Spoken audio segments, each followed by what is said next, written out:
magandang hapon po sa inyong lahat. Tayo po ay magre-relief ngayon dito sa may San Simon. At kulang-kulang 100 tong mga nanay na nangangailangan ng tulong. Purihin ng Panginoon. God bless you all.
Sir?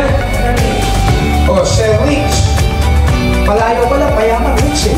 Ang samat. Kaya para maintindihan nyo ngayon yung pangalawang talata, ang sumasampalataya at mabautismuhan ay maliligtas. Ang kasunod doon, katapwat ang hindi sumasampalataya ay panurusahan. Pag ang tao na pahamak pa rin sa impyerno, pinili mo nang mapahamak, ibig sabihin hindi ka tanalig. Kaya tinawag na good news. Kung walang Jesus na nagkatawang tao na namatay sa krus ng Kalbaryo, lahat tayo sa kapahamakan. Walang chance na maligtas. Pero ngayon may Panginoong Jesus na pwede kang tumungo sa langit.